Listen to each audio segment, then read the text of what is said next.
Hey everybody, welcome back to another tutorial. Sam McGuire here. I'm a professor at the University of Colorado, Denver, where I've been teaching for 20 years. This is my chance to teach everything that I know about Logic Pro. And we started at the beginning with our last video. We're going to continue on, but today is going to be a little bit more hands-on. We're going to be talking about actually recording our first notes and our first audio, and all of the settings and setup that support that. So what we're going to be doing is really in two pieces here. The first thing is I'm going to try to cover as much ground in this video as I can. Remember that you can watch it again. You can go back and reference it.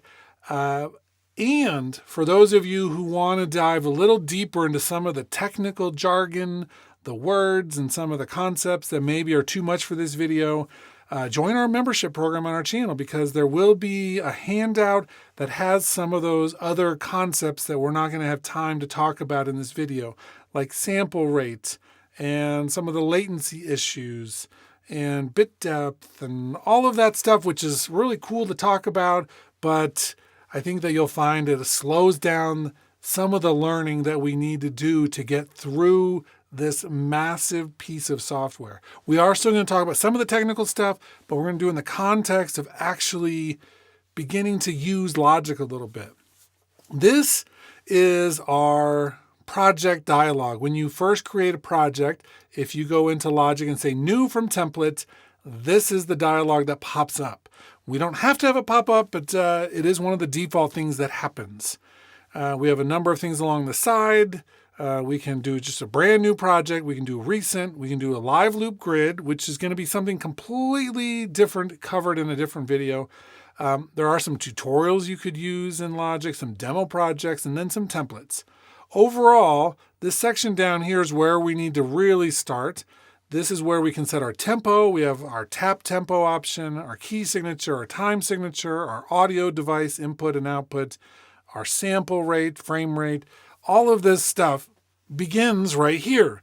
Now, Logic really wants us to know what tempo we're in, what key signature we're in, and it makes a lot of the tools that we use in Logic easier. And so I do recommend having an idea of what you want for those things. If you're like, I have no idea what key signature is or how to do it, then that's a question for a different day, and perhaps something that you should spend some time figuring out, either with other videos or a book, or enrolling in a music class that'll teach that to you. It's not a big deal if you don't know. You can just leave it as the default, but it does help certain things if you know what key signature you're in along the way. Input and output device. This is actually one of the more unique things about Logic, and we are trying to show perhaps some of the beginner stuff, but also give you a glimpse into more advanced things. This, in my opinion, is actually one of those unique things about Logic. Not many workstations let you have a different hardware audio device for the input and the output. And that's a really cool thing that we can do. There are other ways to do this with other workstations, but this is definitely a cool thing about Logic. Let's just choose this. We don't have to save the project, but another quirky thing about Logic is you have to have a track. You can't have a trackless project. I don't know why, it just is, but we're going to make our first default software instrument. And I'm not even going to do anything else, just say create. Awesome. We have our first software instrument. This is a MIDI track, essentially. It's a MIDI track that holds a virtual instrument. It holds all the MIDI data. It holds the MIDI and audio effects. For me, this is one of the tracks that I use almost every single project first and foremost, and I probably have more instrument tracks on any of my projects than any other type of track. That's the type of production I do, and I know a lot of other people do that type of production as well. This doesn't record audio. I can't record audio into it. I can't put audio files into this and mix it. This is just the instrument track. We have those other type of tracks as well, but this is the one we're going to start with. Now, one of the key concepts for Logic, and perhaps this is a good place to do an overarching side lesson for a second. There are 4 levels of settings. That means settings that affect how Logic works, how it functions, which things are visible, how things work. I think I said that twice. But with Logic, we have to understand where each of the settings are and understand the hierarchy of those settings. The first one happens in the system. This is the bigger than global settings for Logic. This is the operating system Mac OS. Soon it'll be Mac OS 26, but that's where the settings begin. And there's a utility called Audio MIDI Setup. You can find it from your launcher. It's in your utility folder in your applications. But this has two windows, a MIDI Studio and an Audio Devices window. This is where, in the one case with the MIDI Studio, all of our MIDI devices show up, anything that's MIDI capable. And then with the audio devices, that's where all of our audio devices show up. Seems pretty straightforward, but this is a great place to understand how the system deals with these things. And then, because Logic ties into the system, it sees everything that's in here. Now, I've got all of these little squares in my MIDI Studio. A lot of them are grayed out. These are all devices, by the way, that I have at my fingertips, but not all of them are connected right this moment. My OP1 field, my HP1 breath controller, my Touche touch controller, they're all over here, but I just don't have them connected all the time. But I leave them here put together, like bunched together. The ones that are lit up are actually connected. Here's my 9 fader controller. This is my Nectar CS12 Logic controller. My MIDI keyboard SL Studio. IAC driver is something internal to the Mac, but my SSL12 has a MIDI interface on it. And then these two are just non-connected. They don't actually exist. The ones with the arrows on the top are destination devices, and so I can connect them. But all of this does tie into Logic in the sense that if we have these and we click on them and find the manufacturer and define some of the channels, this does make a difference with how Logic performs with them. Cool. And it's possible to use this more, but for the most part, this is a troubleshooting window for me. The same with the audio devices. You can see all these audio devices. I have 2 monitors connected, computer screens, and those have audio capabilities. My screen capture, I've got my webcam, my SSL12, my other camera, my internal Mac speakers, and then a bunch of virtual things. Even my phone can be on here as an input. It's a lot of stuff. But again, I use this to help troubleshoot. If I click on my primary audio interface, the SSL12, you can see my inputs and my outputs and the format choices. Awesome. I don't do much with this other than troubleshoot typically. There's one exception to that, and that is I can use the operating system to create an aggregate device. So if I have 2 or more audio interfaces, Logic can't use like 4 interfaces simultaneously right out of the box. You have to create an aggregate device. You can say use, select all of the interfaces you want. It makes one new aggregate device. You give it a name. Logic will see that, and you can use that as your main device.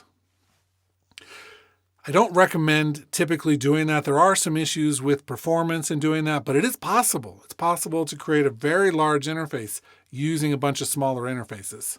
That's the top level operating system level of settings. There are some other things that do tie into this, but this is the main place to do a lot of your connections and understanding how things are working together. The next level of settings happens inside Logic under the Logic Pro menu under Settings. And this I'm going to pull up.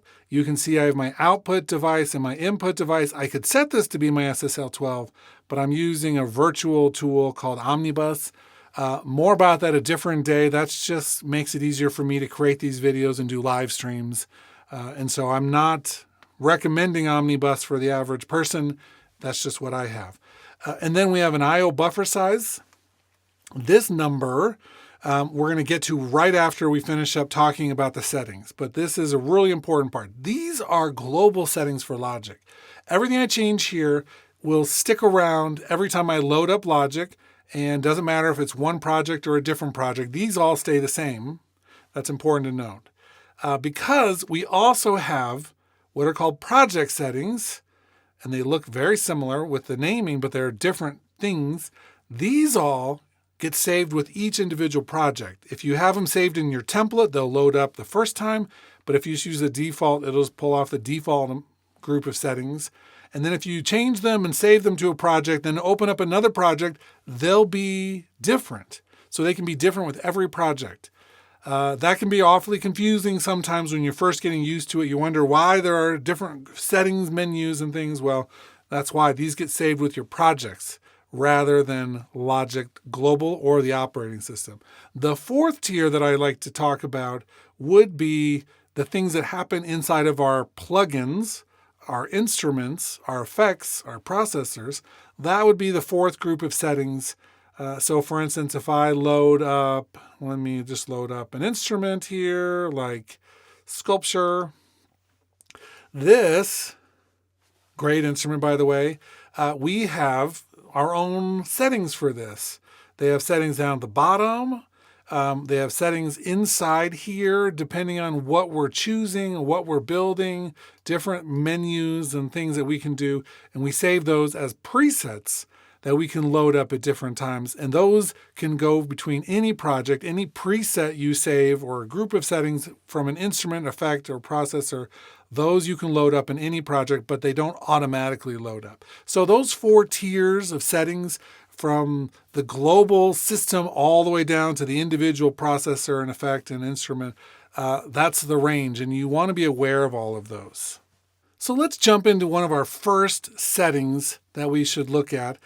So far, we've looked at creating your project and how that works. Let's go out and talk about what's called the startup action. Startup action allows us to have that dialog because we have it selected to select a template. When you load up Logic, that's what it's going to do. If I wanted to do nothing, I can do that, or open the most recent project, or open an existing project and then just an open dialog. Or you can create a new empty project, or create a project using the default template, or just ask every time, what do you want to do? So this is how this is going to work with these videos. Anytime that I think that there's a really important or relevant setting to what we're talking about, I'll show you and point you in that direction and tell you which of the tiers of settings that it is. Is it a system setting? Is it a global Logic setting? Is it a project setting? Or is it a one of those smaller effect processor instrument settings? That's what we'll do. So the second one that we looked at was in this here, where the I/O buffer size setting is. This is an important distinction as well as we begin to record our first notes. So the I/O buffer size refers to a small buffer, which is a period of time that Logic uses to accomplish things. It could be as it's converting audio, analog to digital, and then bringing it in and letting it play through effects, and then coming out the other side. That buffer size is important. We don't have that with analog equipment. Certainly there are things that can cause delays in the analog world, but this is one that's with every workstation. I have mine set to 64 samples, which is not much, but it is enough that it makes a little bit of a difference. The resulting latency is 2.7 milliseconds round trip, or 1.3 milliseconds just going out. And really, you can't hear that. That's not enough to hear. It's small enough that most people, if they were to perform, which means play play guitar or drums, have those go into microphones, into Logic, they go into all the tracks, and then they come back out the audio interface and you hear them in your headphones, then you're not going to hear much of a delay. It'll be small enough that it won't mess up your performance. The higher you go with this, the more it'll mess up your performance. That's important to know. In some ways, I feel like software should be past the point where we need to set this and change it, but we're not. And so we have to come through, and when we're recording, keep this low, the latency low, that delay. And when we're mixing, maybe we need more things, then we can raise it up. Always brings into the question of, if you have a mix going and need to record something new into there, how do you do that? We'll talk about that just for a couple seconds because I think it'll help you understand it a little bit better. So 64 is a really good buffer size. For most things, I can just leave it there. Even when I'm mixing, I don't usually go much above 64 until I start getting a lot of heavy instruments and other things. But it's generally, I can leave it there with my Mac Studio Ultra. It's a pretty powerful computer, works great. Okay, here's the other part to this. Let's click on the General tab here, and you'll see down at the bottom, plugin latency. Some of these plugins, effects, that we put on our sound, they take up more time to do what they need to do than the default buffer. A lot of things fit into the buffer. Some things need more time than the buffer, and they add delay to that track. Well, Logic with plugin latency compensation, that means that if one track needs to be delayed because of a process or an effect, that everything will be delayed equally so that you'll remain in time. That's great. We haven't always had that. We've had it now for a while, but we haven't always had that. That means if you use a bunch of effects that add delay and then later want to add some new things into your project, well, even if you have a low buffer size, you're still going to have a delay, and that can throw off your performance. Possible. So we do low latency monitoring mode. Woohoo! This means that we can actually turn off things causing the extra delay and bring it down into a usable area. And then you can do the recording and then turn off low latency mode and go back to your normal mix. So you can set how much you want. 30 milliseconds is still quite a lot. So maybe set it down to like 5 milliseconds. And then turn it on and off. You can do that here in the global setting. Now, several of the things we've already talked about, we can add in different places, and that's what I really recommend. Those are things that I use the most when I'm using those kind of settings. I'm going to right-click up on the gray area of my control bar and display, click Customize, and then I'm going to go to my display and say Custom, boom, boom. And then I'm going to turn on sample rate buffer size. That's the buffer size we're interested in. And I'm going to turn on low latency monitoring mode. Just like that. Now I can change my buffer right from here. So I can just take it up there if I need to add more for my mixing process. Or if I'm needing to get back to a low latency situation, I'm going to just put on the low latency mode right here or turn it off. Now, low latency mode, let's just add a little bit of routing here for a second. This won't mean much yet, but what I want to do is show you what this might look like when we have something like this that might need a little bit more time. That's actually not triggering it. Let's add one more thing here. We'll add a chroma glow, see if that'll trigger it.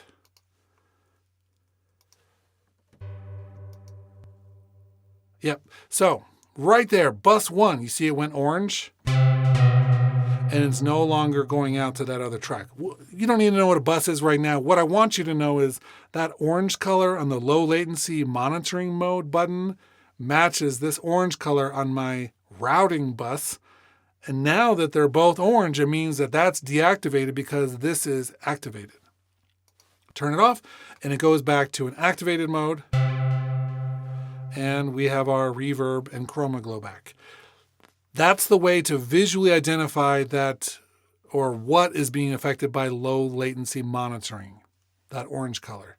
You'll see that in the mixer sometimes. If you see that orange color, it means you have low latency monitoring on, and those things are deactivated until you disengage it. Perfect. I'm never surprised when that triggers things, and sometimes I'm totally surprised because some things that I don't think should take extra time do. If, as a side note, you ever are running into a bunch of latency without a bunch of things to cause the latency or the delay, save your project, reboot, and reopen, and 7.5 times out of 10, it'll fix it all. Okay, so let's record something here.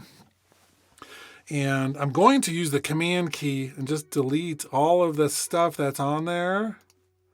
I don't need any of that stuff. That Command key shortcut and then clicking is really great. Let's do an instrument here, studio piano.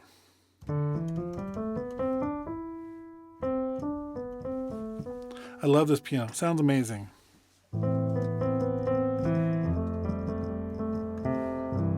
Now, there are many ways to record our sound or engage the recording or, do all kinds of nifty little tricks to get the recording just how you want it. It can track your tempo. It doesn't have to, but we're just going to do really basic, simple recording for a moment. I have my instrument track selected. Good practice tells us that we should label things because then the regions will share the label. Important. In fact, let's save our entire project before we go any further because it makes a difference. If it crashes, then we'll have a copy of it. As a side note to that, because I said we'll talk about settings, if we come in here, we can do in our global Logic settings under General, under Project Handling, there's a way to do backups of your projects. So this can actually save 10 alternate versions, which we have. It just means it's going to continue to save and auto backup. Even if I don't push save, it'll continuously auto backup the whole way. Nice little thing. Default is 10. I find that's always been enough, but you can always do more. And you can find those inside the project folder. Okay, so we have our piano all loaded up. On the left side here in our inspector, we have region, MIDI default. I'm going to close that for now. Under our track, you can see a number of things that are here. We're not going to go through all of them. Right now, I just want to talk about the MIDI input. And we're going to go down to the MIDI input that I have playing right now. And that is the MIDI keyboard in front of me. You don't have to do that. It's set to all, but I find sometimes this can be a good practice later on after you've already gone through your whole project and you have 400 tracks to keep track of specifically which MIDI input is on which. And sometimes I'm connecting other things to this, like my touche or one of my other keyboards or my breath controller or whatever. And those could actually mess up things later because some of them are sending data all the time continuously. And I just want this to be just the keyboard that I'm playing. Okay, click track. Right up here at the top, we can do a count in, and we can change our count in if we want to do a longer one. Sometimes 2 bars is better. Sure. And we can actually come into our metronome settings, another settings place.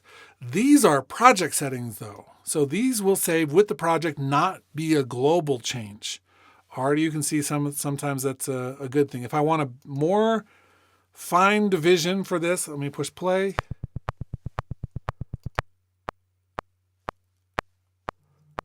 Now it's the bar and the beat, or I can do the division, or I can send it out as MIDI information to an external instrument if I want to. Doesn't matter. This is just a way to customize it. I'm going to leave it all as it was, and let's do a quick record. I'm going to push the asterisk on my typing keyboard. 2 bars.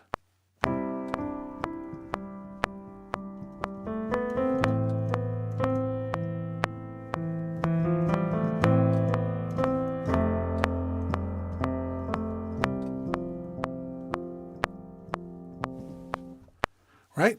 Perfect. Now, this could be the beginning of a song. I'm going to put my cycle region, that's this little mustard colored. When it's not activated, it's kind of gray, lighter gray than the rest. And then I can click on it and activate it. There's a lot we're going to talk about in the future about the cycle, but for today, I'm just going to turn it on, put it to that amount, and then I'm going to just listen to what I did.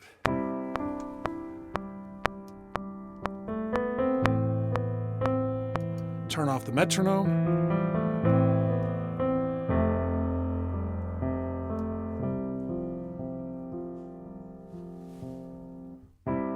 Okay, cool.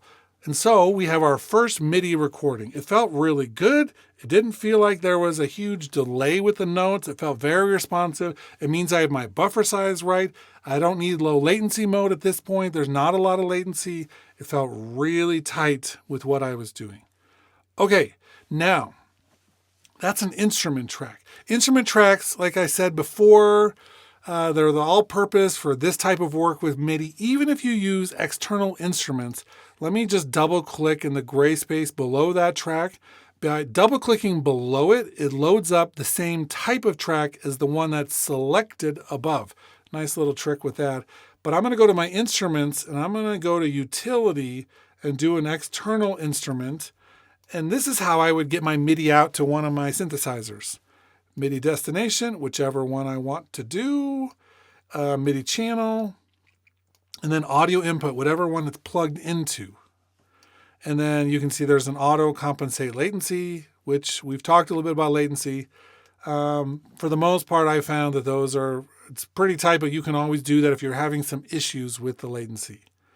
It's a great way to get to the external instruments without having to use a MIDI track. The MIDI tracks are kind of an old school way of working, and they don't have access to the MIDI effects. They don't have access to audio effects. They don't bring audio into them at all. They just send MIDI out. And while that is great for some of you if you already understand the benefits to that, then you probably don't need me to explain them. However, it is kind of a backwards compatibility thing for the most part. And 9 times out of 10, I recommend the instrument track, even if you understand the difference between an instrument track and a MIDI track. I just think the instrument tracks come with MIDI effects, and that makes it all worth it. Audio track. For that, I'm going to come up here to the menu. You can see the keyboard shortcut. We're going to do a new audio track. And this is where we'll record our audio. They can be mono, one microphone, or stereo if you have 2 microphones set up, or even surround sound, but we're not doing surround sound this early in this course. On the channel strip here, you'll see the little stereo channel mode indicator. I'm going to switch that to it's just a single circle for mono, and then I can click down into my inputs. Input 3 is my voice. So now you can see the signal coming from me talking. Right off the bat, we need to put in vocal or vox, and so you label it. Labeling is so important because it's what the program will name the regions that get recorded. Okay, we're not going into tons of detail yet about this, but we're just going to record. I don't know if you noticed, I didn't do anything special with my original piano recording. I just had the track selected and then put it into record mode. Let's talk about that just for a minute because there are some special things with this.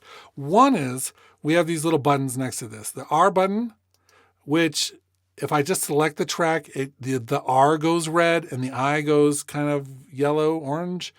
And then if I select onto them, it lights up the entire button, which is different.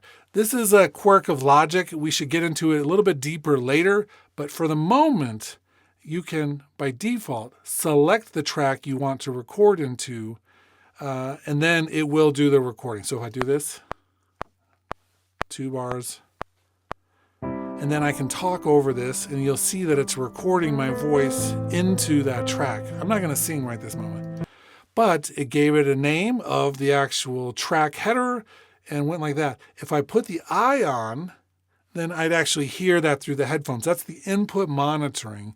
And I can also record arm the track and record arm a second track. You can't select more than one at a time, but you can record more than one at a time. If you're not experiencing that, then come into your Logic Pro settings, the global ones, under recording, and you'll see here that we have some options for this. You'll see under MIDI recording, the focus track or all selected tracks. And I do selected tracks. This is the default, but that will change the action a little bit. I don't think we have any additional settings in here. Yeah, we don't. Okay, cool. but you can change the MIDI recording because you need to make sure that you're clear on which ones are being recorded into. If you have one controller, it doesn't matter as much, but if you have two controllers, you can actually set up two MIDI controllers. And with audio, all of them that get the record enable that have separate inputs will record the separate input from the interface. Okay, awesome. The last thing I want to talk about in this video, because we're talking about recording things, is how to set up a headphone mix.